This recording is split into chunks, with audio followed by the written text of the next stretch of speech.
Ladies and gentlemen, we're returning to our second panel session, and today we have 4 speakers and a slight change in the program. They originally was planned that we will have discussion after the lunch, but we decided to cover up the discussion included in this panel session. Hopefully we will finish the entire discussion by 2 p.m. And our first speaker is my fellow colleague and currently guest scholar at Ludwig Maximilian's University of Munich.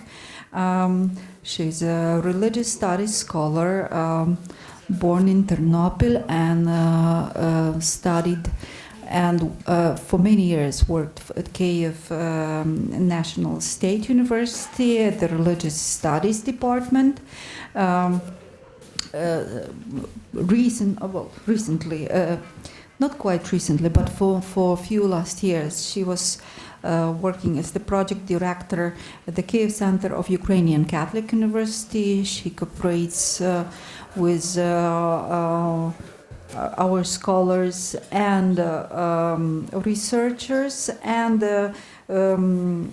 her academic interests are history of Catholic Church, religion and ecology, and freedom of consciousness. And it's my pleasure to introduce Iryna Fenno. Iryna, are you with us? Yes, I'm here. Excellent. And so we'll start. Please, we have you on the main screen. Thank you, Professor Bila, for such a nice introduction. And dear colleagues, it's a pleasure for me to be with you. And today I would like to make a presentation on the topic, a just peace in the realities of the Russian-Ukrainian war. 2 years of the Great War and the 10 years of hybrid aggression, the desperate resistance of the Ukrainian people to a full-scale invasion, and unprecedented surge of domestic and the international solidarity will require both the development of mechanisms of sustainable decision-making in the face of uncertainty and the clouded long-term perspectives, and the personal responsibility for everyone to achieve a just peace. The ways of ending the war and the future recovery of Ukraine, as well as the role of various players in this process, both on the global stage and in the local area, are constantly being discussed in the public and academic discourse. However, realizing the consequences of the pro-pacifistic position for Ukraine in the current environment is no less important. And the issue of developing the principles of sustainable and just peace for the formation of an effective security policy, as well as the role of the churches can play in this. This is the issue that I would like to focus on.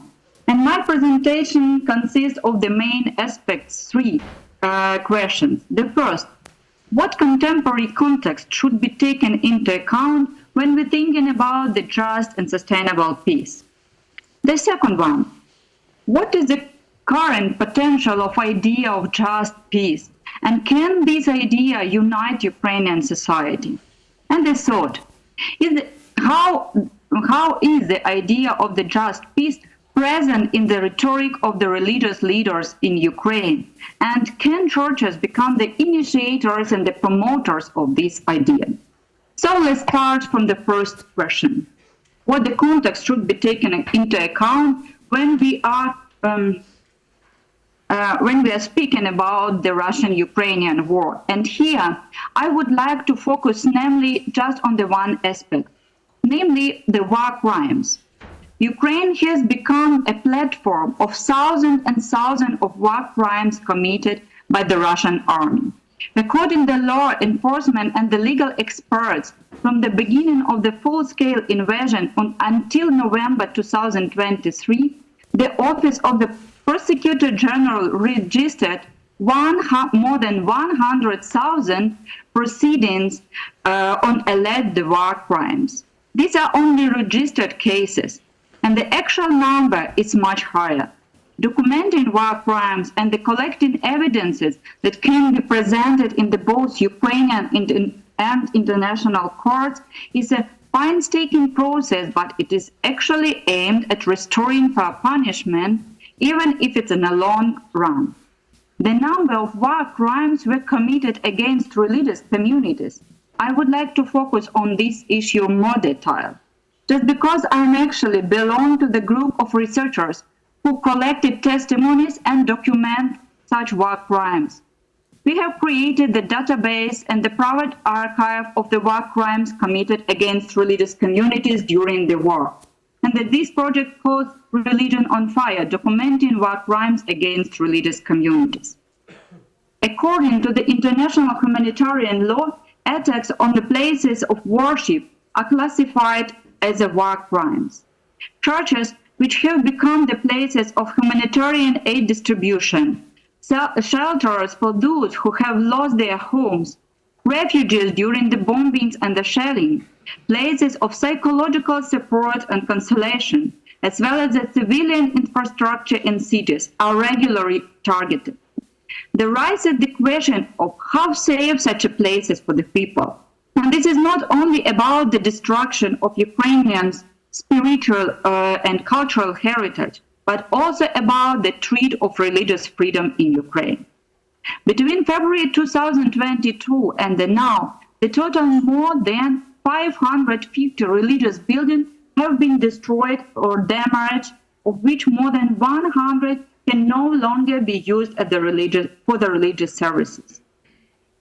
Among the damaged objects are churches, prayer houses, chapels, road crosses, synagogues, memorial complex, mosques, and the religious educational institutions. Documentaries record that some churches could have been hit by the accident due to indiscriminate shelling and bombing, but there are also evidences of targeted attacks on them by the Russian military.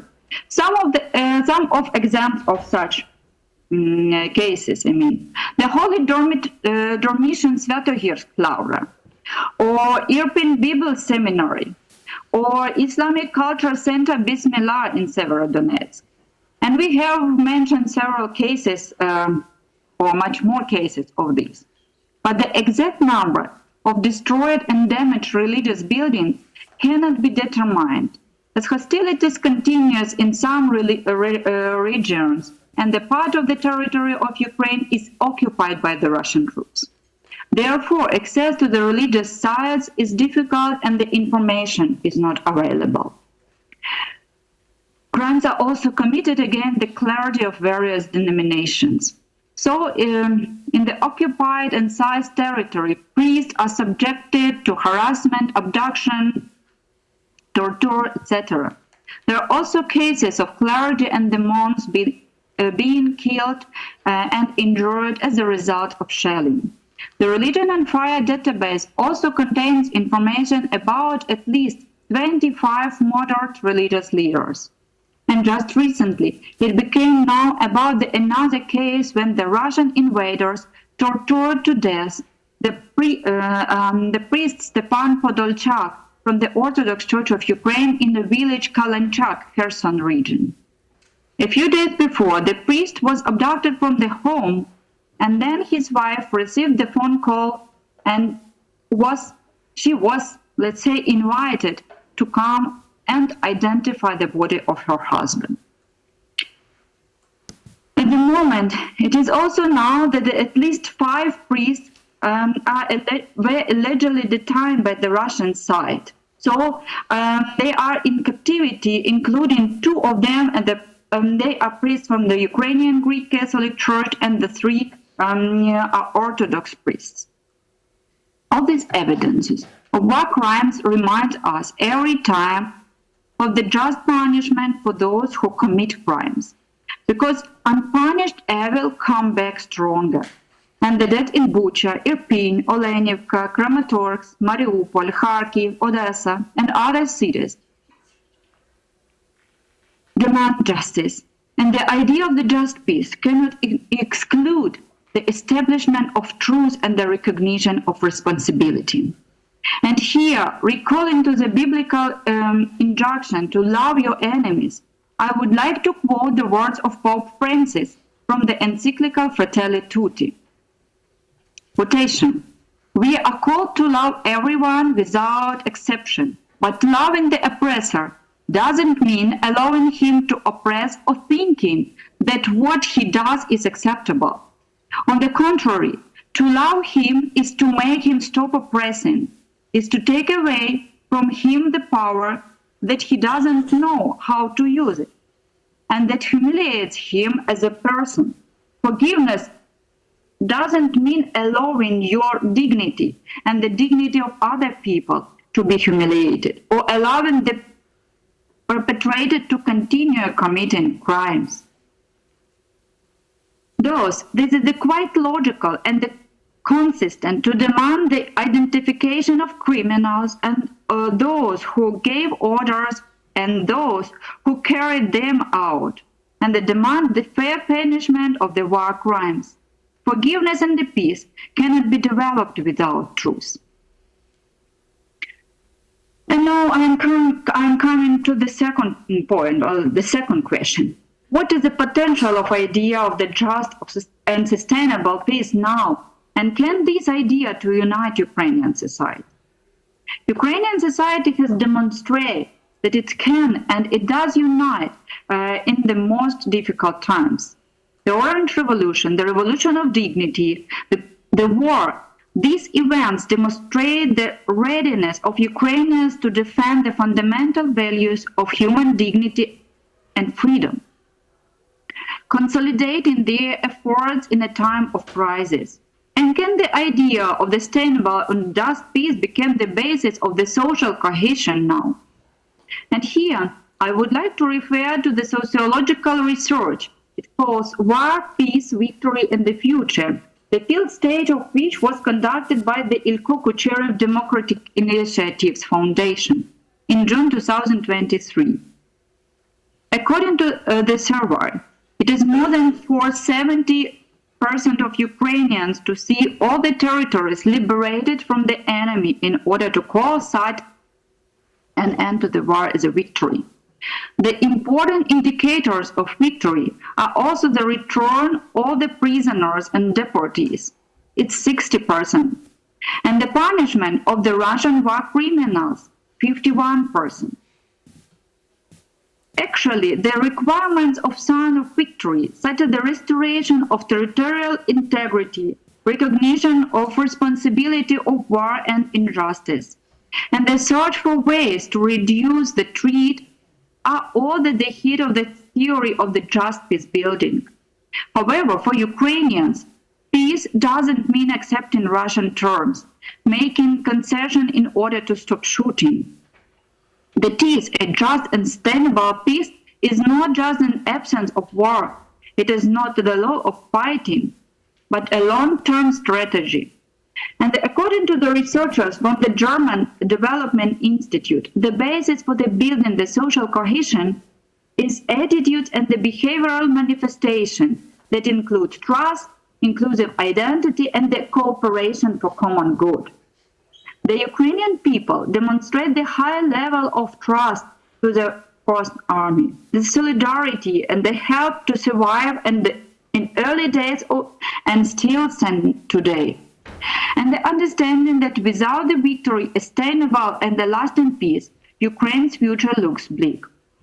The experience of living under the totalitarian Soviet regime remains living business very well that this so-called brotherly love means. And the events for 10 years ago, since the beginning of the hybrid war, have once again proved it.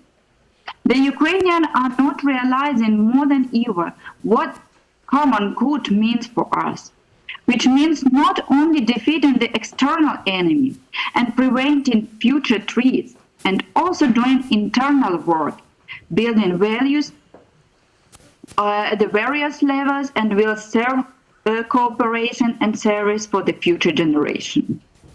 The peace process is a constant work. and this is the quotation from the Pope Francis. It is a patient search for truth and justice that honors the memory of the victims and the step-by-step reveal the common hope stronger than reverence. And now, we can clearly see that in rhetoric of the heads of the Ukrainian churches an awareness of the value of peace, which is fundamental Christian concept, but but in the face of the aggressor's brutality, religious leaders are deprived of the naively blind pacifists. And here, I would like to come to the third question. How the idea of just peace is present in the rhetoric of religious leaders in Ukraine, and where the churches can become the initiators and the promoters of this idea. And here I would like to mention just two primates of the Ukrainian Church. The Orthodox Church of Ukraine and the Ukrainian Greek Catholic Church.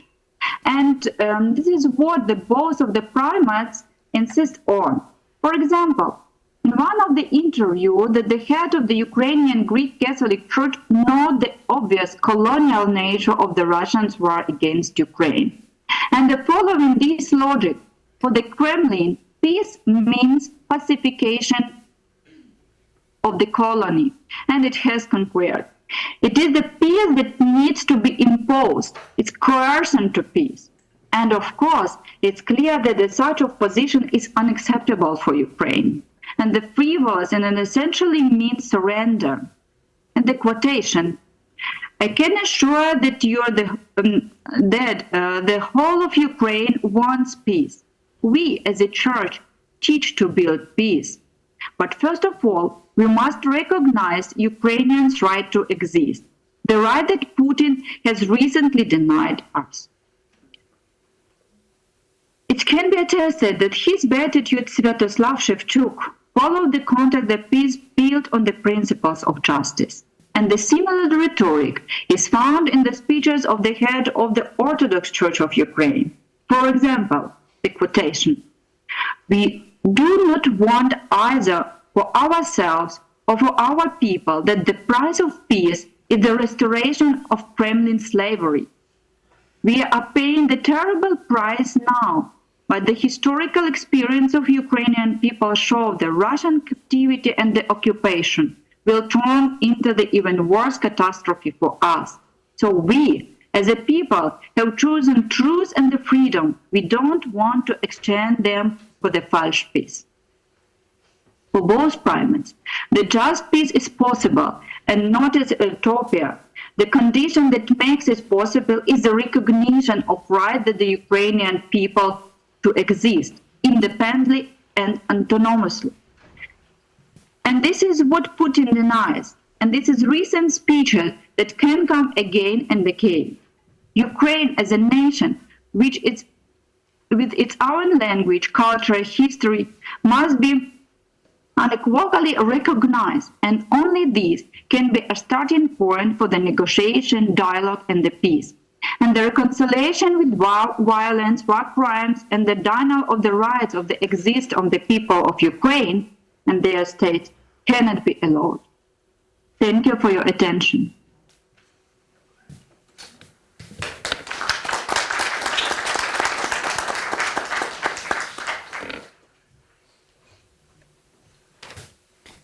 Thank you, Dr. Fenno, for your insights. And we will continue talking about the Fratelli Tutti encyclical. Our next speaker is Dr. Wolfgang Palaver, who is a professor emeritus of Catholic social thought at the University of Innsbruck, Austria, where he also was Dean of the Faculty of Catholic Theology from 2013 to 2017. He was also a fellow at Stellenbosch Institute for Advanced Studies, South Africa, and the main interest of Professor Palaver scholarly work is war, the religion, and violence. He's well-known scholar on René Girard, and his most recent English book is Transforming the Sacred into Saintliness, Reflecting on Violence and Religion with René Girard. This is published in 2020 at the Cambridge University Press. He also has a well-known book on René Girard mimetic theory. He is also co-editor of Passions in Economy, Politics and the Media, the European War of Religion, the Palgrave Handbook of Mimetic Theory and Religion, and Mimetic Theory and the World Religion. So it's a great honor to have you with us, Dr. Palaver, and please, the floor is yours. Yes, thank you very much for your kind invitation, and hopefully you can hear me. I'm probably a little bit of an outlier in this conference, as I listened carefully yesterday and today, because I'm also a member of the Catholic Nonviolence Initiative. I'm a member of Pax Christi Austria and currently even the president of Pax Christi Austria. But my participation in this conference is not meant as an act of provocation, but an expression of my solidarity with the Ukrainian people who are severely suffering in this war. I hope that I can convince you that even an advocate of the preferential option for nonviolence is not automatically an advocate of a naive pacifism. I will go forward in 3 steps, and my first step is the important shift from just war to just peace. The important shift from just war to just peace. After the 2 world wars of the 20th century, it was necessary to aim for the abolishment of war and to try to create peace through law, as it is expressed in the Charter of the United Nations. The move in this direction remains important despite the fact that the Security Council has, for the most part of its existence, been dysfunctional, as it is now in the case of the war of aggression against Ukraine. If the central piece of Catholic peace ethics is called the just war doctrine, it brings the danger with it that war is seen as something normal or even natural. War, a means that might become necessary in certain circumstances, however, should never become something normal or natural. Peace ethics must aim for peace, and to put this aim at the center of Catholic peace ethics is a very good reason to name the concept of just peace. War might be a means in certain times, but could never be its aim. What are the most important elements of just peace? First, it aims for a positive peace that is not just the absence of open violence or war, but includes structural violence by connecting peace with justice. Secondly, it engages in the long-term prevention of conflicts and wars. And thirdly, it stands for the preferential option for nonviolence. Pope Francis stands for this shift from just war to just peace, and by this he follows developments in Catholic peace ethics since the encyclical Pacem et Terris by Pope John XXIII, or even developments since the teachings of Pope Benedict XV, who fought for peace during World War I. If we look at Fratelli Tutti, we can find 2 main reasons why the Pope has distanced Catholic peace ethics from using terms like just war. Both these reasons have not become obsolete by the war against Ukraine, but even can be underlined by it. A first reason is the fact how often the criteria of just war tradition were used to justify pure aggression and warmongering. And I quote number 258 from Fratelli Tutti, where the Pope writes the following: "War can easily be chosen by invoking all sorts of allegedly humanitarian, defensive or precautionary excuses, and even resorting to the manipulation of information. In recent decades, every single war has been ostensibly justified. The Catechism of the Catholic Church speaks of the possibility of legitimate defense by means of military force, which involves demonstrating that certain rigorous conditions of moral legitimacy have been met. Yet it is easy to fall into an overly broad interpretation of this potential right. In this way, some would also wrongly justify even preventive acts or acts of war that can hardly avoid entailing evils and disorder graver than the evil to be eliminated, unquote, Pope Francis. I think that Putin's justification of his so-called special military operation is an example of what Pope Francis has criticized in this passage. The second reason that should make us hesitant to see war any longer as a useful means to solve conflict is the highly destructiveness of modern weapons.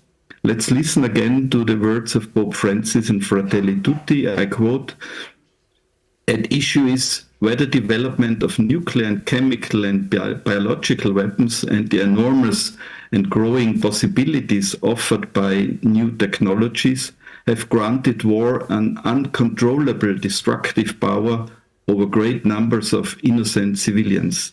The truth is that never has humanity had such power over itself, yet nothing ensures that it will be used wisely.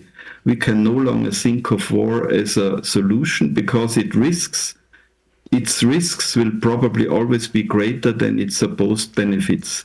In view of this, it is very difficult nowadays to invoke the rational criteria elaborated in earlier centuries to speak of the possibility of a just war. Never again war." Unquote.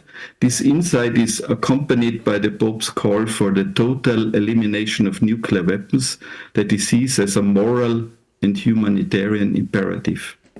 Politically speaking, this call might be utopian, but it is necessary that moral leaders like the Pope remind the whole world of this task if we do not want to risk the self-annihilation of the whole of humanity. Again, the current war against Ukraine underlines this critical view of the enormous destructiveness of modern weapons. Morally, a non-fly zone should have been established already at the beginning of this war to prevent the destruction of infrastructure with its terrible consequences for millions of civilians in the Ukraine. The Western world would militarily be capable to establish a non-fly zone, but does not dare it because of the risk of an escalation towards a nuclear war. The shift toward just peace, however, does not lead to a naive pacifism, as can also be showed by a careful reading of Fratelli Tutti. Pope Francis continues the Catholic endorsement of peace through law as his support of an efficient world authority allowed to impose sanctions, an idea introduced by Pope John the 23rd, and his support of the Charter of the United Nations show. Peace through law is of course only a relative peace and not an absolute one, because it doesn't exclude the use of violence or coercion. One of the most important passages in Fratelli Tutti that shows that Pope Francis is not naively overlooking the challenges that evil acts force on the Christian commitment to even love our enemies. I will show you, but I will not read it to you because I'm thankful to Iryna, because that's just the passage she read to you before. I was alerted to this passage by the Czech theologian and sociologist Thomas Halik, who made me aware of this passage when he sharply criticized the declaration against weapons delivery to Ukraine by the German activists Alice Schwarzer and Sarah Wagenknecht. Pope Francis carefully reflects on the true meaning of forgiveness by showing that it doesn't mean to accept oppression or other criminal acts, and that's the number 241, a very important one, but read already to Iryna by us. It is in this line of thinking that Pope Francis called weapons delivery to Ukraine morally right if important ethical criteria are observed. I come to my second point, and it's the second point of three. My second point is why the preferential option for nonviolence is not identical with an absolute pacifism. Pope Francis most strongly endorsed nonviolence in his message for the World Day of Peace in 2017 with the title Nonviolence, a Style of Politics for Peace, a message that was influenced by the Catholic Nonviolence Initiative. He called for the strengthening of nonviolence in our personal relations, as well as for international relations. I quote the Pope, "May charity and nonviolence govern how we treat each other as individuals within society and in international life," unquote. It is important to recognize that this emphasis on nonviolence does not abolish the ethical criteria of the just war tradition, but complements them necessarily. And I quote this message from 2017, where the Pope writes, "Peacebuilding through active nonviolence is the natural and necessary complement to the Church's continuing efforts to limit the use of force by the application of moral norms. She does so by her participation in the work of international institutions and through the competent contribution made by so many Christians to the drafting of legislation at all levels," unquote. In this message of 2017, as well as in Fratelli Tutti, Pope Francis refers to people like Martin Luther King Jr. or Mahatma Gandhi as exemplary models of nonviolence. I want to end this second section by showing you that surprisingly, even as he is often portrayed in the Western world. Gandhi understood that there are degrees of violence and degrees of nonviolence, and that a simple black and white perspective on peace issues is not adequate at all. Gandhi was aware that a clear-cut distinction between violence and nonviolence is not possible. He called, for instance, Poland's defense against Hitler's troops in 1939 as almost nonviolent. And in December 1939, he clearly distinguished between aggression and defense. And I quote Gandhi, "My nonviolence does recognize different species of violence, defensive and offensive. It is true that in the long run the difference is obliterated, but the initial merit persists. A nonviolent person is bound, when the occasion arises, to say which side is just. Thus, I wished success to the Abyssinians, the Spaniards, the Czechs, the Chinese, and the Poles, though in each case I wished that they could have offered nonviolent resistance," unquote. This quote is enlightening in several ways, and I will point to three issues I learn from this quote. First, Gandhi shows that we have to distinguish between aggression and defense, between an offensive war and a defensive war, a distinction we should never obliterate. And I always tell that my pacifist friends in Pax Christi that they should follow in this regard Gandhi. Secondly, Gandhi also understood that a violent defense easily can be drawn into an escalation of violence that blurs the distinction between aggression and defense. And that's the danger that you always have if you defend yourself militarily. We see this blurring of distinction currently, I think, in the ongoing war of Israel against Hamas in Gaza. Thirdly, Gandhi expressed the hope that nonviolent resistance might more and more replace violence. That is not something I recommend to the Ukraine right now, but it is something that the whole world should aim at to overcome war as soon as possible. And I come already to my concluding third point, why the state and political forces of order have different tasks. Why the state and political forces of order have different tasks. Putin's war of aggression against the Ukraine, as well as the recent terrorist attack of the Hamas against Israel, led quite a few ethicists to question the concept of just peace by asking for a return to just war. Of course, as I said before, the moral criteria of the just war tradition remain also valid for the concept of just peace, but it is important to uphold the primacy of peace and to contribute to the universal struggle against war. For this task, it is important to distinguish between the different roles that churches and political actors like the state or alliances of states have. As long as we face war in our world, a military response to wars of aggression might be necessary. At the same time, however, all non-violent ways to strengthen peace must not be sidelined or even forgotten. Political actors like the state or alliances of states are mainly responsible for securing peace and might use military means if necessary. The churches are mainly responsible to embody the truth and the efficacy of nonviolence. Distinguishing between different roles of institutions of political order and religious communities does neither call for a strict separation between state and church, nor for their amalgamation. What I suggest here differs, however, significantly from the type of sinfonia between state and church that we see today in Russia.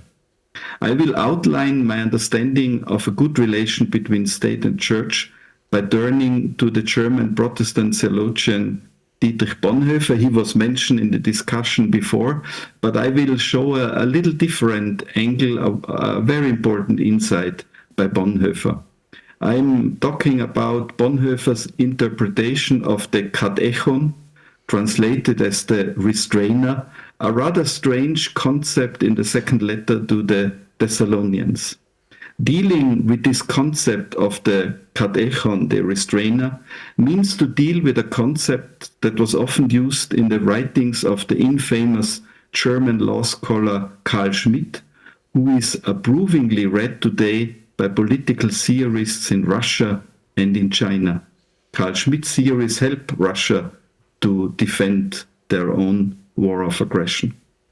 Bonhoeffer, however, differs significantly from Schmitt's interpretation, and his understanding of the restrainer in Bonhoeffer's book Ethics provides a sound proposal how the church should relate to the institutions of political order. It helps us to understand what it means to be a peace church in times of war. According to Bonhoeffer, the restrainer is responsible for order and has to set limits to evil. He is, however, neither identical with the original will of God, nor is he without guilt. The church has a different task, by proving to the world that Christ is the living Lord. The difference between the church and the forces of order does not, however, prevent a close alliance between them in the face of imminent chaos. By preaching the risen Jesus Christ, the church compels, and I quote Bonhoeffer, the forces of order to listen and to turn back, unquote, without, however, rejecting them arrogantly by claiming a moral superiority by the church. According to Bonhoeffer, the church preserves the, quote, essential distinction between herself and these forces, even though she unreservedly allies herself with them, unquote. Bonhoeffer's interpretation of the restrainer may contribute to a peace ethics that demands peace churches to be living witnesses for nonviolence and the primacy of peace, without overlooking the fact that political forces of order might not be able to embody nonviolence to the same degree, but at least enable churches to fulfill their task. Let me conclude with a response that Pope Francis gave to a German journalist asking him if weapons should be given to Ukraine on his flight back from Kazakhstan in September 2022. The Pope said the following: "This is a political decision which can be moral, if it is done according to the conditions of morality, which are manifold, and then we can talk about it. But it can be immoral if it is done with the intention of provoking more war, or selling weapons, or discarding those weapons that are no longer needed. To defend oneself is not only lawful, but also an expression of love of country. Those who do not defend themselves, those who do not defend something, do not love it. Instead, those who defend, love." Unquote. The Pope tells the journalist first that he, the journalist, is asking a political question, making the journalist indirectly aware that it is not the primary task of a Pope to decide such political or military questions. He, the Pope, however, does not dodge the question and provides ethical guidelines that must be followed if weapons are delivered. Pope Francis' concept of just peace allows him to address questions like these. According to the Pope, our current world finds itself engaged in a horrifying world-fought piecemeal. Talking about this current Third World War shows that his view of the world is not at all naive, but highly realistic. And it is for this reason that he emphasizes the need to build a sustainable peace and overcome war. Thank you very much for your attention.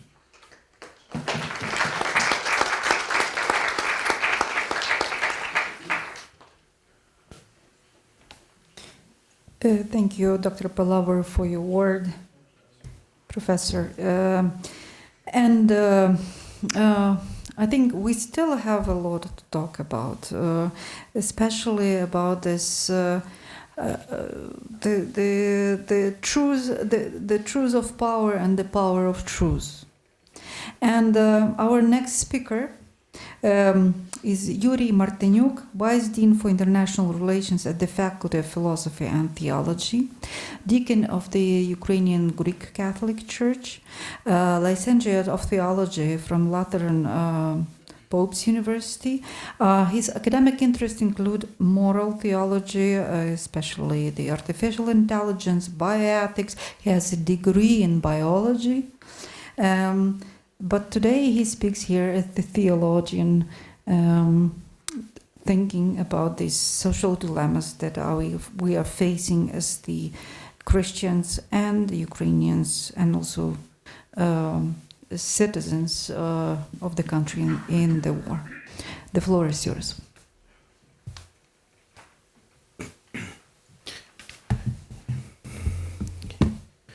Thank you for the introduction. So, honorable speakers, all honored audience, let me share with you my humble and short reflection concerning the current war, concerning our position and our reaction to this unjust aggression. So, the ongoing war is war mainly for the human souls, for the human dignity, and not only for the territories. Occupation or restoration of the territory through the loss of human souls is worthless. Human persons make world better, promote peace, but not empty territories do this. Ukrainian soldiers are protecting first of all the souls and life of beloved, and not only walls or city ruins. Yesterday we were discussing about what we need the most urgently. Is it peace what we need urgently now? We still have questions to answer. Is it possible to gain true peace without victory? What is the role of victory in peace building? What is primary and what is secondary in this construction? How should the victory look like? What is a victorious minimum enough to establish the sustainable and just peace? One thing is undisputable. The victory, without respecting human dignity, is a Pyrrhic victory, is worthless. What side must win? whose victory it should be? In my opinion, it should be, first of all, victory of truth. One of the most powerful parts of the strategy of any ideology is concept distortion. It was true for Nazi regime or communism as well. Russianism is not an exception. The main target of the Russianist ideology becomes Christian narratives, Christian vocabulary, Christian concepts. Russianism is the ideology mixed by political, historical, heretical, mentioned today ethnophilitism, eclecticism. It results in cheating, misusing, or even abusing Christian narratives. And distortion of Christian concepts results in devaluation of truth of the Christianity at all. Truth becomes relative. To find the truth in a dialogue looks impossible, because the problem to find mutual understanding in the distorted forms is an unattainable task. If not, only the task is to distort the truth.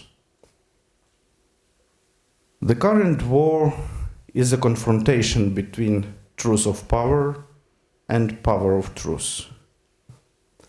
So, what do you think? The compromise finding between them is a realistic task or not? Putin many times mentioned his readiness for the negotiations, and according to him, Ukraine is a country that wants to fight. Compromise implies that each side gives up its own ambitions and actually remains unhappy, but a result and stabilization of the conflict is achieved. In Putin's understanding, negotiations and compromise are the adoption of an unconditionally Russianist position. Negotiations for him is a recognition of weakness of the opposite side. What should be the mutual base for the eventual compromise in normal case? Of course, the shared mutual values. Russia does not rely on universal human values, but on its own values, which, according to Putin, quotation, will still come in handy. And here it seems he is sincere. Why Ukrainian position is objective? Because Ukraine and Ukrainian people have experienced the truth of power in ongoing and in the last century. Distortion of meanings is a tactic of Russian ideology. In 1932-33, the Holodomor, hunger, was called an increase of export capacities. In 1946, the liquidation of the Ukrainian Greek Catholic Church was called reunification. The defense of the territorial integrity of Budapest Memorandum becomes a special military operation. So the next question is it possible to still see dignity in the enemy? It is a very difficult task. It sometimes looks unjust, but it is important and necessary. Our former commander-in-chief, the General Zaluzhny, several times repeated that the enemy deserves respect. His words can be paraphrased in the following way: the enemy in the war is your teacher. Should we conduct as our enemy in military sense? The Ukrainian army continuously answers this question. But see dignity in enemy helps us not to lose own dignity. Will it bring quick results? No, but it will lead to sustainable results. In the end of my reflection, I would like to ask again, whose war is this? Only Ukrainians? So why did Putin demand to return of NATO infrastructure to the borders of 1997? How does this apply to Ukraine? This is his demand for the conduct of this war. If Ukraine is fighting for common human values, democratic values, how can people who live by these values simply say, this is not their war? How else should Ukraine prove its loyalty to democratic values? Our soldiers proved that true love is love by own cost. And true love is not always easy, but effective. So what do we urgently need? Of course, it is victory. Investing in the victory of Ukraine is an evidence of common values. And on the contrary, fostering, supporting common values is a contribution to the victory of Ukraine. And I am convinced that the victory will lead to peace, to a just peace, which the rest of the world is so much expecting. We have a big task to accomplish. Before the restoration of the territories, we should protect the truth and restore the true meaning of the Christian values and concepts distorted by the Russian aggression. Thank you for your kind attention.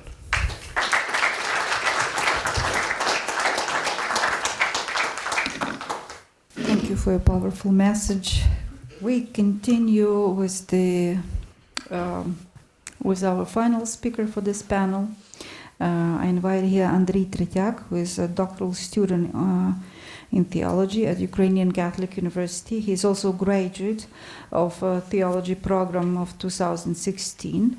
His current interest and his doctoral dissertation is about just peace. So Andrii would be here just in place. At this moment, he also teaching assistant at the Patristics and Eco-Theology. He's assistant lecturer for the Church History Institute of Ukrainian Catholic University. Andrii, welcome. Greetings to everyone. It's a great honor to have a possibility to participate in this conference. I'm really grateful to the organizers for the ability to share my thoughts and findings. I'll start my paper with a theoretical overview of just war and just peace theories. I may repeat some things that you already heard during these days, but I think, I hope that I'll provide some different angles that would be helpful for our conference. Then I will try to describe the spheres where modern approaches to war and peace struggle the most. In the third and the last part of my speech, I'll try to propose some new perspectives that could help just peace theory to answer the challenges of modern war more efficiently. The just war tradition has a long history of development during which it hardly ever remained static and produced many variations. Most often triggered by the changing character of war, thinkers throughout the centuries have sought to adapt the ideas of their predecessor in light of new circumstances. In this process of renegotiations, the Catholic Church has been an important force. From the Church Fathers onwards, the Church has made a profound influence on Western thinking about war and peace. Even in today's secularized world, the Church remains a potent participant in the conversation about the rights and wrongs of war. The Holy See frequently comments on questions of disarmament and arm control, for example. Importantly, since the Second Vatican Council, Church leaders have commonly directed their remarks to all people of goodwill, seeking to enter into a conversation with the public sphere of civil society, rather than with faithful Catholics only. Their arguments thus provide a basis for a fruitful exchange about the ethics of war and peace, to which all citizens, believers and non-believers alike, can contribute. Also, Changes to Catholic teachings, such as a rejection of nuclear deterrence, for example, can have an impact on the world's leading military powers. Not surprisingly, Catholic teaching on war and peace has evolved over the centuries. While its two historic default position of pacifism and an acceptance of armed force within a dualism of permission and restraint continue to have a home in Catholicism. Contemporary Catholic thinking on war and peace has been formed by a conversation about the right starting point. On the one side of the debate, a majority of scholars advocates that they refer to as a presumption against war. These thinkers argue that a set of restrictive criteria must be met before the use of armed force can be morally justifiable. By emphasizing the criteria that the just war tradition has developed, they want to make the use of armed force exceptional. On the other side, one finds advocates of a presumption against injustice. These scholars stick to a classic just war thinking and hold that the use of armed force remains a possible tool for states to facilitate the goals of order, justice, and peace. They argue that the just war criteria should be calibrated in a way so that they can realistically be met. In other words, the purpose of the criteria is not to prevent war, but to use armed force, if morally justifiable, to address injustice. On the horizon of this important debate, a concept of just peace has emerged. Generally speaking, the contribution of just peace can be seen as an elaboration of the presumption against war. And like classic pacifism, just peace scholars do not necessarily deny the morality of armed force as such, but they see the inherited just war teaching as neglecting the goal of peace. Their critique of just war revolves around two main aspects. First, they seek to make the use of armed force exceptional and therefore not are satisfied with the just war framework, which they consider to be too permissive. Second, just peace scholars seek to build a bridge with Christian pacifist tradition by emphasizing tools of nonviolence, including, for example, mediation efforts, demobilization, development of infrastructure, post-conflict reconciliation, and human rights promotion.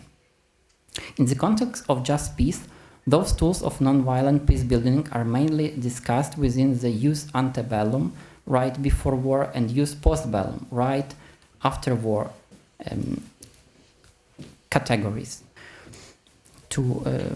Both categories, the use antebellum and use postbellum, seek to create circumstances in which the use of armed force can be prevented. In other words, they are meant to avoid triggering or returning to a consideration of just war categories. The outcome of the debate about the future of just war and the role of just peace matters not only for Catholic thought, but also for the course of normative international relations in general. It is to be expected that, as historically has been the case in many areas of just war thinking, the conversation about just peace that has emerged within Catholicism will soon extend to the wider normative debate on war and peace. Today's war in Ukraine made visible and actualized challenges of peace ethics and therefore provoked a broader discussion.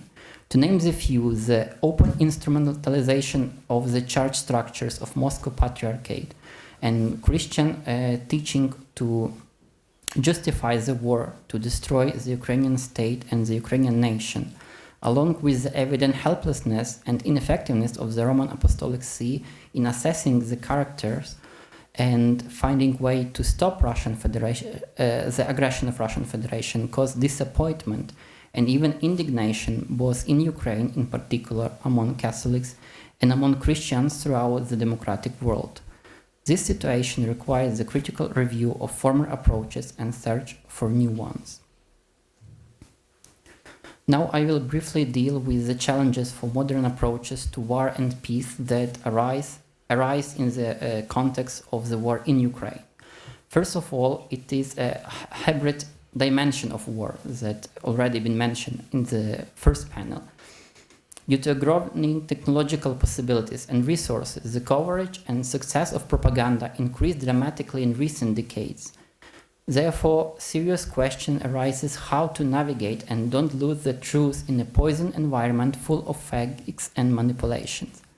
It would be naive to believe that the battle for Ukraine is being waged solely with traditional military means. So it cannot be won with military means only. The new forms of hybrid and asymmetrical warfare are a challenge for a society as a whole. There are numerous examples of Russian propaganda. Some are more easily recognizable, like slogans "Ukrainians are Nazis," but some are multi-layered and complex. Peter Pomerantsev, the prominent researcher of Russian propaganda, names two main aspects of Russian propaganda that had been used in recent years. First is its emotional impact, and second is building of artificial reality by using multiple fakes. Today's Russia tries to use all of its assets to manipulate or influence the West. Modern informational environment packed with tons of data is a fertile ground for such malicious endeavor. It's very astonishing how simple and how effective it can be. It should be remembered that armed resistance only makes sense as part of a comprehensive diplomatic and civil society's resistance to aggression. What is particularly important here is a general commitment against the manipulation of public opinion. The immense Russian propaganda machine needs a counterbalance through more human, structure, and ethical approach to create and share news. Scientific-based analysis as well as international reports are a necessary element of raising awareness against fake news. Also, a helpful approach is to hear the victim first. Metropolitan Boris Hudyak vigorously advocates this approach every time he has the opportunity to speak about the war in Ukraine. However, what we see on a global scale is that victim's voice is not perceived in its totality. It is often framed as emotional, biased, and non-objective or truthworthy. This disbelief, as well as general obsession with distilled and emotional data, has to be overcome. Second challenge is the international level of global security, since the war in Ukraine is part of a multi-layered struggle for a new world order. It cannot be resolved in the long term without the creation of an international legal and peace order with a universal security policy in perspective. This is not only a political priority for the 21st century, but also a necessity for the global society. The reforms of the World Security Council is of primary importance here, which today no longer adequately reflects the balance of powers in the world and is abused by the powerful, especially throughout their rights of veto as an instrument of unilateral dominance politics. The various institutions that are involved in security policy, including UN, NATO, EU, and others, must be coordinated in a complementary manner, and their role and a spectrum of tools should be rethought in order to increase their ability to react. In addition, there is the need to preserve the principles of 3 and 4 of Helsinki Final Act, mainly inviolability of frontiers and territorial integrity of states. Borders in post-World War II Europe can be described as generally unjust, and any precedent of revisionism, especially in Europe, has a danger to start a cascade of similar processes that has a real danger to relapse into new wars. Therefore, for example, the idea of new referendum in Crimea is a dangerous one. In last part of my paper, I want to look for some possible amendments to the just peace theory that could help it to deal more effectively with the challenges of the ongoing war. On the eve of Russia's full-scale invasion of Ukraine, 2 articles appeared in Catholic magazine, one from John Davenport and other from Ellie McCarthy. Both authors are renowned experts in ethics of war and peace. The first one, using the classical arguments from just war tradition, stood for the right of Ukraine for self-defense and appealed to the international community for military support. On the other hand, Eli McCarthy tried to use just peace framework for his analysis of the situation. I, as other Ukrainians, were deeply shocked and horrified by his position. It showed a profound misunderstanding of the context of Ukraine. It was full of data taken from Russian propaganda and other sources of misinformation. I was terrified when authors suggested that the best way for Ukraine would be to organize a nonviolent revolution, to throw away a pro-war government and place a pro-peace one that would be open for dialogue with Russia. The most embarrassing in this article was the example of the Orange Revolution from 2004. Once again, either the author lacks the basic idea of Ukrainian history or he did it on malicious purpose. Unfortunately, his analysis and positions gained and still has some popularity among just peace adherents. One point they stress the most is the appeal not to provide weapons to Ukraine. Usually they cite the principle claimed by German bishops in their reflections of the Second World War, namely well-known slogan, "You can win a war with weapon, but never peace." However, Ukrainian experience showed that the weapons are necessary to ensure stable and long-lasting peace in today's world. The massacres in Bucha and Mariupol and everyday numbers of dead Ukrainians are shocking illustration of what is a result of inability to protect or resist. Sadly, these proponents also miss the fact that Ukraine already tried to use nonviolence as an approach in 2014 during the occupation of Crimea. It didn't work out to sustain peace in the region, nor helped locals to avoid terror from the occupational forces. Today, many Ukrainians regret that no military response has been used then. The main difference between just war and just peace theory and mentioned earlier, namely the first one focusing on the reaction to the state of war and the other on the ways to prevent it, gives rise to doubts that one should be replaced in its totality by the other, especially taking into account the context of the war in Ukraine. As desirable as an orientation toward the social ethical perspective of a just peace order is, it would be naive to believe that the law enforcing coercion, which is an integral part of our concept of law on all levels, has lost its value and need. An enforcement of law without the possibility of using legitimate forms of force is inconceivable. If one sees just war theory not as pragmatic instrument of legitimizing violence, a theory which helps us find reason for going to war, but as a normative theory that provides us with the categories that give structure to a public discourse on legitimate forms of the use of force from an ethical point of view, then it is of great importance, not least in the assessment of military force only. In the world we live in, which from the perspective of law is meant to be an order secured by the possibility to use force, such a conception is indispensable.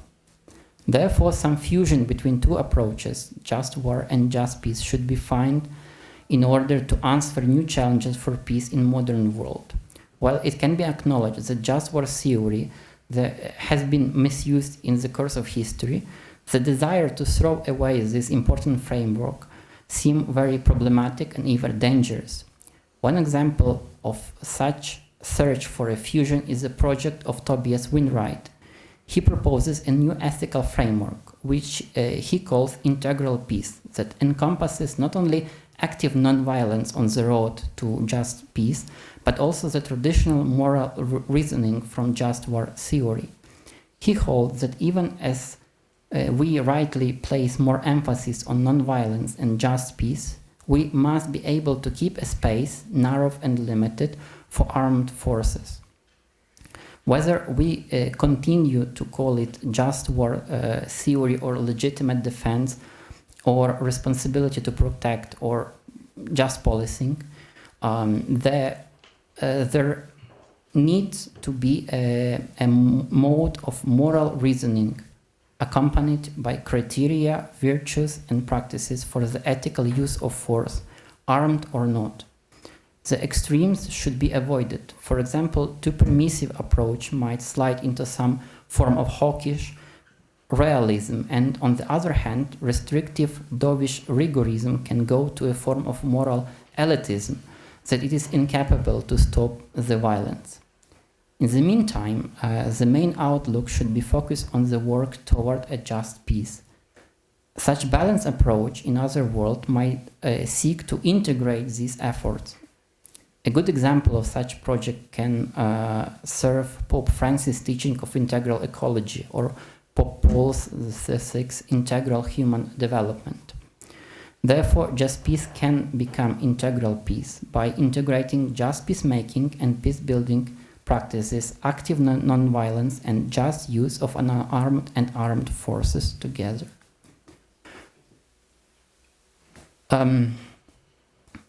In conclusion, we can add here different examples of many Ukrainians, intellectuals, religious or secular ones, that provided important insights that could help and supplement the already mentioned theories and ideas to improve and correct what already has been said. However, in my opinion, as important as intellectual impact are the countless examples of human solidarity, love, and compassion that we see in Ukraine every day. I hope this can motivate people of goodwill all over the world to imitate their behavior. Experiences of Ukrainians, if properly spread and interpreted, can be an invaluable source for the transformation and renovation of Christian values worldwide, both in theoretical and in practical level, that would help to deal with the security challenges of today and of the future. Thank you.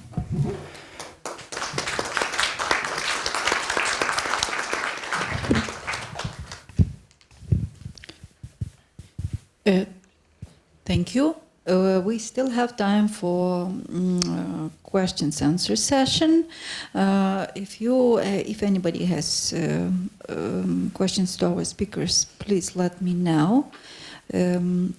Also, I invite here our Dean Yuriy Shchurko over here, right? And my question was, I would like to ask our Austrian guest, Professor Palaver, how do you see the role as the president of Pax Christi Austria? How do you see the role of your organization in shaping the word of the Catholic Church to the world today, especially considering that it's both the church of many people and it's the church that cares about the lives of every human being? Yeah, thank you for your question. I mean, I cannot give a general answer to that because I first can talk about what Pax Christi Austria is thinking about that and contributing to the question. I have a little knowledge and contacts with the Pax Christi International. I think in general in the Pax Christi movement in Austria as well as on the international level, there is not a one single view of the whole conflict. I mean, there are people who are committed to a kind of absolute pacifism, and I I distance myself in my talk strongly, and there are people who are clearly siding with the legitimate defense of Ukraine. So we have this discussion in Pax Christi, Austria, and we just had about 5 months ago a half day of these questions, and both positions were presented. I try to avoid the concept of pacifism. Even I try to avoid the term pacifism because it's not a very helpful term. And it's interestingly that in the United States, cardinals, bishops, and main thinkers, they talk about the preferential option for nonviolence, or they talk about peacebuilding, which is neither pacifism nor a hawkish realism. And I think it's important to have a more sober and more balanced account of that.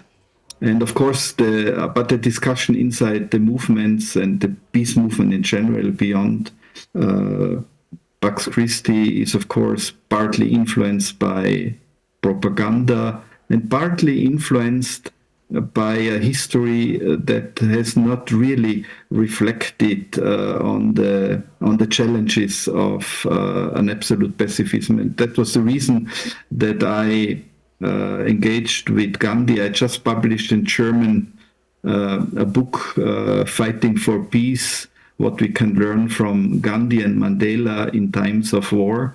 And if you study Gandhi and Mandela, you see that the question of peace cannot be answered by an absolute pacifism, but it's a much more nuanced approach necessary. So my engagement with Gandhi is just to show the people who are in favor of an absolute pacifism that they should study people like Gandhi more careful to see that the position of Gandhi, for instance, was much more nuanced.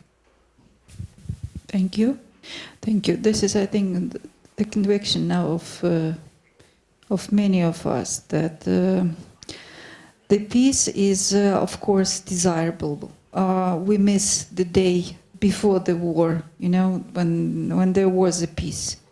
But for peace to happen, it takes an effort. So it's just not. It doesn't happen as itself, especially in conditions like we have today. Mm-hmm. No, I would like to bring up also the statement brought up by Deacon Yuriy Martynyuk about the requirement to call things in their proper names. This thing, something that we lived through in the Soviet times, something that the people who were under the Soviet Empire had experienced, the distortion of reality. The Greeks had this word paresia meaning the courage to tell the truth. And paresia, of course, is always goes hand by hand with the danger, because if this is really saying the truth and you are distorting the on the first side peaceful situation, you take risks for saying that this is not what it looks like. Do you think we need some kind of the paresia on the side of not just of the people of Ukraine, but also maybe of the people of the world? Thank you for this question. I think you are right, and I completely agree with you. Now it is a time when we need it. Strongly needed, and I would refer to the example, to some well-known example in our situation, in our war.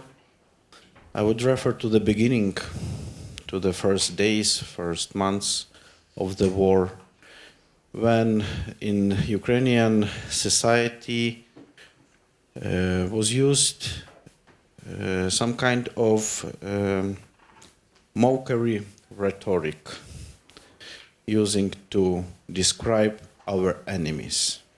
Yes, we call them orcs, we call them Chmobik, we call them different funny names, yes. And this reality create twofold consequences and in some sense disservice. Because first of all, it encouraged Ukrainian society, it encouraged our people to resist, to have a good fight against our enemy. But now we cannot stay at the same level of rhetoric, and now we should call the proper names. We should use the proper names even to our enemies. Our enemy knows how to fight. Our enemy knows how to military conduct, and we should understand, because it will help us to answer properly. So this is a time when not only Ukrainian society, but also all the world need to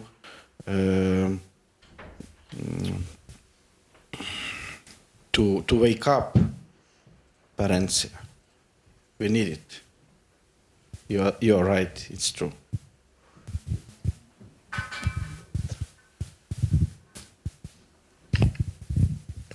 Do we have more? Do we have questions or maybe comments from the audience? Okay, then we probably go to the final remarks about this conference.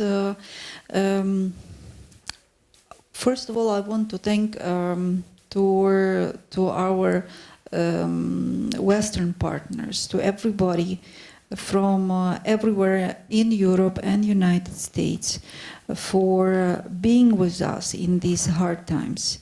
What we see is that this war is not just a war in the sandbox between two boys and the rest of the world is just watching it. This is really a war with the real enemy, and this is not an enemy of some nation, but this is an enemy of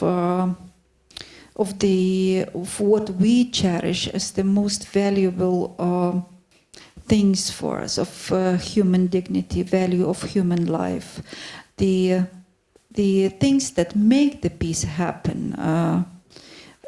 So your support and your words of encouragement really for us in these terrible times, they are not just about this is not just an empty sound. This is a meaningful moment, and for us this is a war of I don't know if this is a proper way to call it in the 20th century civilization, but this is a war of civilization. And now I invite for concluding remarks our friends and colleagues, and I give the floor to our dean, Father Yuriy Shchurko. Maybe I'll stand up to use my computer. So before I will come to my concluding remarks, I would like to express my big gratitude to our partners from Notre Dame University, especially Professor Daniel Philpott for his partnership, solidarity, and insight because of his well-known expertise in this area which we are talking about. And for the last year, we could learn many things from him. And we're also grateful for Gerard Powers, who contributed to all of our three conferences. We are grateful to Professor Peter Force, who joined us yesterday and gave us many nice insights. Today, we also had among us Iryna Fenno, who is participating in the project on Just War and Just Peace, which we run together with Professor Philpott. And also we are grateful for participation Professor Wolfgang Palaver, because of his remarks and conclusion, also very helpful for us to understand how our war is seen from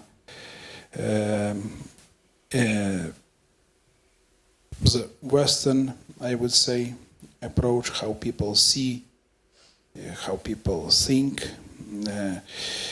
I would like also to express my gratitude to all who, to all moderators, Oksana Kulakovska, Orysya, Bila, our Deacon Yuriy, Martynyuk, and also I'm grateful to Yuriy for his participating in this project, for which lasted the last year, and also we are grateful for participation Andrii Tretiak, who also is taking a part in our project, as well as Iryna Fenno is our team, but all our participants from Ukraine, all honorable audience. These are people who help us to figure out these difficult issues and think about all the things which will bring closer our victory and will help to establish just peace in Ukraine. It is hard to admit as a bitter truth, but what I feel from the last year participating in different conferences around the globe, that the West is still blinded by Russian propaganda. I wouldn't say that the whole West, I don't want to blame anybody, but some societies still need to do their homework to realize properly what is going on in Ukraine. What I mean that like we have in Ukraine the big difference between civil society and elite. The same we can observe like in other countries. Some politicians, they have pretty much good knowledge of what's going on in Ukraine, but some societies are still very naive and they do not realize all the threats we are facing right now. And we are facing not only invasion on the ground, we are facing a hybrid war. And this hybrid war already is active in Europe, not only in Ukraine. And as it was already said today and yesterday, even a peace agreement doesn't eliminate the threat of Russian invasion in the future.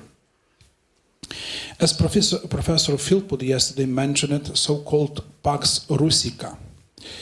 That's Putin's proposal and version instead of just peace.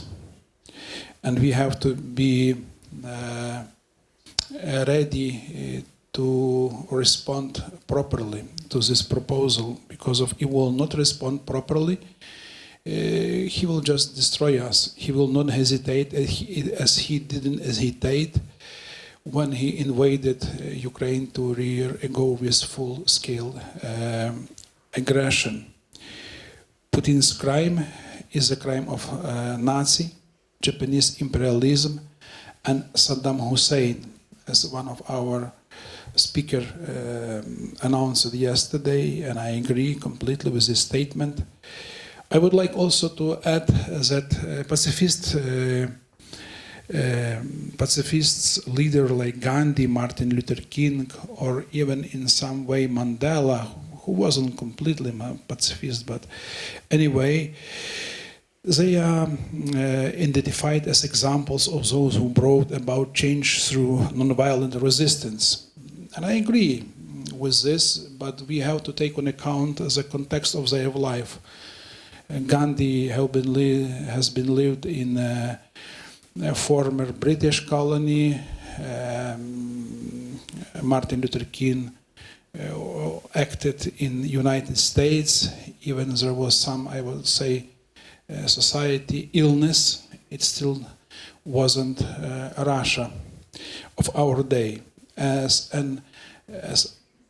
one author about the violence, ethical approach to the violence, and says, it is impossible to imagine more than one speech by Gandhi or King in North Korea or modern Russia, at least in 2024.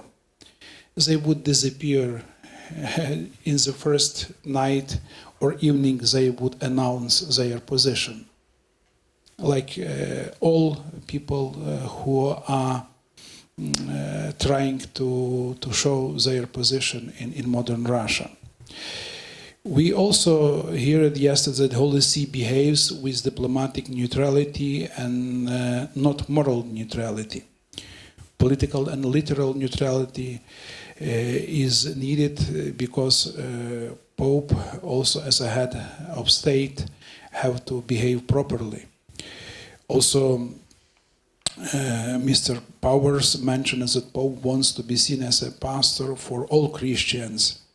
This is why sometimes he is careful with not naming aggressors and etc. But it seems to me that due to postmodern mentality, which has a very slight conscience of the reality of evil and does not realize the danger of the Russian regime and threats to the world order, we have to rethink about this approach. And it's, I guess, requirements of our day and as a common desire of Ukrainian society which struggles for surviving. We are killed day by day. It's not a theory. It's not just, the story we can share about the past. It's our reality every single day and night. And what we are convinced that we cannot balance victims and evildoers, as Metropolitan Boris today mentioned by Andrii Tretiak, does not cease to repeat on every occasion, put the victim first. Put the victim first. It was first statement when he participated in our first online roundtable on March 2023. This recipe should be used to understand the war in Ukraine properly. Because if I would say very peaceful third and even fourth generation after World War II in the Western world are not ready to understand the reality of evil, which is more or less normal, they have to pay attention to Ukrainian victims, because they will open our eyes to see the situation more adequately. Our theological decadence, as Rabbi Diseni said during his speech at the Gregorian University in Rome in January 2024, allowed criminal Russia to look like an advocate of Christian values. And it's irony of our time. They present themselves killing Ukrainians day by day, that they are protecting Christian values. We need to have faith to achieve just peace, to live in this crazy situation where perversion, a lie, propaganda is an agenda of our life. Democracy, as Andrii Tretiak today said, should be protected physically if we want to survive as civilization. international institution which we see do not work correctly because some countries still doing their business with Russia as usual. I mentioned today in the morning about double standards. We can look at internet. Fortunately, in our times, nothing can be hidden. How many respected with long positive story companies still very carefully paying taxes in Russia, helping them to develop their military machine to achieve their goals, elimination of Ukrainian nation. So we think that institution to be effective should live by and protect values. Without this, without living by the values in practical life, you know, this world will be a dangerous place for all of us sooner or later, and the threat will be only grow. We should be ready for the confrontation with Russia. This is what we can sincerely share with our partners, not like for chantage, just to be honest and to say the bitter truth. That cannot continue, you know, only in one place because of unpunished and unredeemed evil, as I already mentioned, using the words of our dissident Miroslav Marinovich, who experienced it on his own skin, all this cruelty of that regime, you know, shouldn't be taken seriously. Should be taken seriously. The brutal invasion of Russia into Ukraine shows what we experience right now, what we couldn't imagine and predict before 2014. It's our reality. It's our daily situation we live in. Even after the lesson of the annexation of Crimea and occupation of the parts of Donbass, neither Ukraine nor Western societies were not ready for full-scale invasion of Russia, which happened on 24 February 2024. So, as a Christian, being responsible for our life, for the life of people we love, for this world, we have to be sober and behave in a proper and responsible way. It means do not hide from the problem, but to face them with faith, courage, and responsible behavior. And may the Lord help us to perform our task, to do our daily duties, to stay human, to do not subdue ourselves to the evil, because of in other case life do not have any reason and any meaning. But as a Christian, we believe that this world has meaning. Our life is precious and meaningful for the Lord and for all of us. This is why we continue to struggle. This is why we continue to withstand. This is why we are grateful for every support we receive from our partners around the globe. And may the Lord give us strength to be in solidarity, to achieve what we aim for us and future generation in just peace for Ukraine and all the world.